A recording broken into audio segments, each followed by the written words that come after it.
प्रचलितनुसार वेतन अनुदान मिळवण्यासाठी काय करावे लागेल? हा प्रश्न आता सर्व शिक्षकांना पडलेला आहे. कारण याआधी अनेक शिक्षक आमदार, पदवीधर आमदार यांनी शब्द दिलेले होते, की प्रचलितनुसार वेतन अनुदान मिळवून देणार, 60% मिळवून देणार, इतिहास घडवणार, मास्टर स्ट्रोक वगैरे. परंतु अजून देखील प्रचलितनुसार वेतन अनुदान मिळालेलं नाहीये. हे होत असतानाच जे काही शिक्षक आमदार, पदवीधर आमदार यांचे वचननामे, काहींनी तर वचननामे देखील घोषित केलेले नाहीये. काहींनी जे घोषित केलेले आहे त्याच्यामध्ये विनाअनुदानित शब्दाचा उल्लेख देखील नाहीये, अनुदानाचा उल्लेख नाहीये. त्याच्यामुळे प्रचलित शब्द तर खूप दूर राहिलेला आहे. असे काही शिक्षक आमदार, पदवीधर आमदार हे सध्या रणांगणामध्ये आहेत. त्याच्यामध्ये शिक्षकांकडून सांगण्यात येत आहे का जे सध्याचे विद्यमान खासदार आहे, आमदार असतील, शिक्षक आमदार असतील, पदवीधर आमदार यांना आता घरी सुट्टीवरती पाठवायचं आहे. कारण त्यांच्याकडून खूप काम त्यांनी केलेलं आहे. कारण त्यांच्याकडून जे प्रचलितनुसार वेतन अनुदान अ, मिळवून न देण्याकरिता ते यशस्वी झालेले आहे. शिक्षकांना त्यांनी प्रचलितनुसार वेतन अनुदान मिळवू दिलं नाहीये. त्याकरिता ते यशस्वी झालेले आहे. त्यानंतर 20% अनुदान असेल, 40% अनुदान असेल, हे देखील शिक्षकांच्या पदरी अजून मिळवू न देण्यामध्ये ते यशस्वी झालेले आहे. त्यानंतर जुनी पेन्शन योजना न मिळवून देण्यामध्ये देखील यशस्वी झालेले आहे. याचसोबत विविध ज्या खोटी आश्वासनं आहे, ते शिक्षकांना देण्यामध्ये यशस्वी झालेले आहे.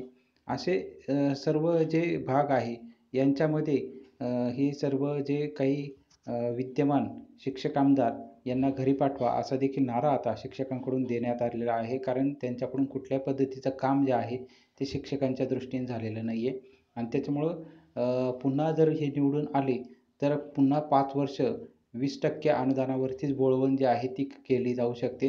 यांना 5 वर्षामध्ये त्यांची जी काही ताकद आहे ती दाखवून द्यायची होती. काही सत्ताधारी होते, काही विरोधी पक्षातील होते. तर त्यांना एवढं करता आलं नाही. तर त्याच्यामुळं जे काही सध्याचे शिक्षक आमदार, पदवीधर आमदार आहे यांना निश्चित घरी बसवा असा नारा जो आहे सर्व विभागातून शिक्षकांकडून देण्यात आलेला आहे. कारण प्रचलितनुसार वेतन अनुदान देखील खूप दूरवर राहिले. 20% देखील अनुदान जे आहे ते शिक्षकांच्या खात्यावरती जमा झालेलं नाही आहे आणि त्यामुळे शिक्षकांमध्ये प्रचंड नाराजी ही पसरलेली आहे. तरी देखील शिक्षकांकडून वेतन अनुदान मिळवण्याकरिता जे शाळा सुरू करण्यात आलेल्या आहे त्याच्यावरती बहिष्कार टाकण्याचं निवेदन मुख्यमंत्री, उपमुख्यमंत्री, शिक्षण मंत्री यांना देण्यात आलेलं आहे. त्याचसोबत जिल्हाधिकारी यांना देखील हे निवेदनं जे आहे ते देण्यात आलेले आहे आणि त्यामुळे प्राथमिक, माध्यमिक, उच्च माध्यमिक यांनी हे योग्य प्रतिनिधी निवडून देणे हे अत्यंत मोठं गरजेचं काम आहे. योग्य प्रतिनिधी जर निवडून दिले तर प्रचलितनुसार वेतन अनुदान मिळवण्याकरिता खूप मोठी मदत जी आहे. कारण शासनाचे प्रतिनिधी, शिक्षकांचे प्रतिनिधी यांचा जो दुवा आहे शिक्षक आणि शासन हा शिक्षक आमदार, पदवीधर आमदार यांच्यामार्फत निश्चित प्रचलित वेतन अनुदान मिळू शकतं. परंतु त्याकरिता योग्य प्रतिनिधी, नवीन चेहऱ्यांना संधी जी आहे ती देण्याकडे सर्व शिक्षकांचा, महाराष्ट्रातील विनाअनुदानित, अनुदानित शिक्षकांचा कल आहे. नवीन चेहऱ्यांना संधी दिली पाहिजे. तेच चेहरे कायम नको. कारण 5 वर्षात यांच्याकडून काय करण्यात आलेलं आहे, किती आश्वासनं, खोटे आश्वासनं देण्यात आलेले आहे, हे सर्वांनी बघितले आणि त्याच्यामुळे नवीन चेहऱ्यांना संधी, शिक्षकांचा प्रतिनिधी असलेला शिक्षक आमदार, पदवीधर आमदार अशांना संधी देण्याचं काम यावेळेस सर्व विभागांमध्ये एक बदलाची लाट आणि सुनामी जी आहे ती आलेली आहे. त्यामुळे योग्य प्रतिनिधी निवडून देण्याकरिता आणि विद्यमान यांना घरी ठेवण्याकरिता जी लाट आहे ती उसळलेली आहे आणि त्याचा निकाल 1 डिसेंबर रोजी निवडणूक आणि 3 डिसेंबर रोजी निकाल जो आहे तो पाहायला मिळू शकतो. त्याचसोबत प्राथमिक, माध्यमिक, उच्च माध्यमिक या सर्व शाळांतील शिक्षकांनी एकत्र येऊन एक मोठं आंदोलन जर उभारलं तर मात्र जे कोणतंही सरकार असेल त्यांना याची नोंद जी आहे ती घ्यावी लागेल आणि प्रचलितनुसार शासन निर्णय हा निर्गमित करावा लागू शकतो.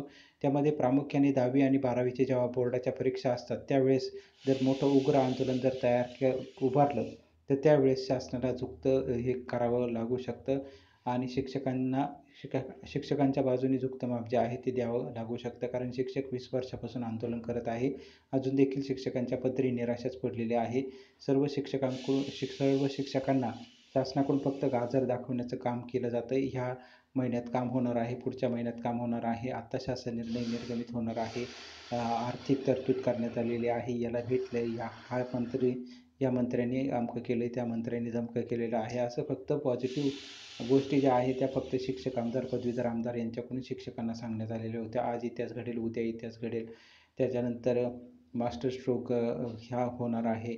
त्यानंतर 60% अनुदान मिळवल्याशिवाय घरी येणार नाही. काहींकडून सांगण्यात आलेलं होतं का 30 तारखेला इत्यादी करेल. असे विविध जे प्रलोभनं जे आहे, आश्वासनं जे आहे ते फक्त देण्यात आलेले होते आणि ते आश्वासनं मात्र पूर्ण झालेली नाही आहे आणि त्याच्यामुळे शिक्षकांकडून मोठं आंदोलन जर उभं केलं तर मात्र निश्चित प्रचलितनुसार वेतन अनुदान जे आहे ते भविष्य काळामध्ये मिळू शकतं.